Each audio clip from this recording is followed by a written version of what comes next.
এক মাস সিয়াম সাধনার পর এলো মুসলমানদের প্রধান ধর্মীয় উৎসব ঈদ উল ফিতর।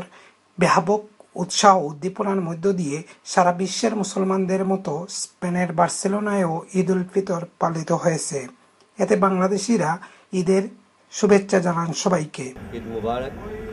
আজকে আমরা বার্সেলোনার সকল মুসলমান একত্রিত হয়ে ঈদের 4টি জমাত করতে পেরেছি। আল্লাহর অশেষ মেহেরবানি, এবং সেই ঈদ যেন আমাদের সকলের জন্য সুখ শান্তি নিয়ে আসে, সেটাই আমাদের কামনা, এবং সবাইকে ঈদের শুভেচ্ছা। জালাল জামে মসজিদের পক্ষ থেকে বার্সেলোনা এবং তথা পুরো বিশ্বের মুসলমানদের ঈদের শুভেচ্ছা রইল। ঈদ মুবারক। ঈদ মুবারক। এক মাস সিয়াম সাধনার পর অনেক আকাঙ্ক্ষার এই রোজার ঈদ, আমাদের অনেক আশার, অনেক আকাঙ্ক্ষার। আমরা অনেক মজা করব আজকের এই দিনে। সবাইকে অনেক অনেক ঈদের শুভেচ্ছা। নতুন জামা পরবো, অনেক মজা করব। সবাইকে ঈদ মুবারক। ঈদের দিনের সকালে বার্সেলোনা শাহজালাল জামে মসজিদ সহ স্পেনের বিভিন্ন শহরগুলোতে মুসল্লিরা ঈদের নামাজ আদায় করেন।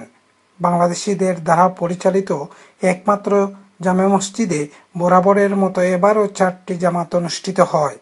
সাপ্তাহিক ছুটি রবিবার থাকার কারণে 4টি জামাতে বিপুল সংখ্যক মুসল্লিদের সমাগম ছিল লক্ষণীয়। নামাজ শেষে বাংলাদেশিরা একে অপরের সাথে ঈদের কুশলাদি বিনিময় করেন।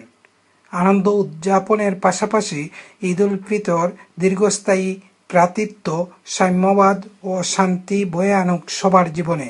Lokman Hossain, Bangla TV, Barcelona, Spain.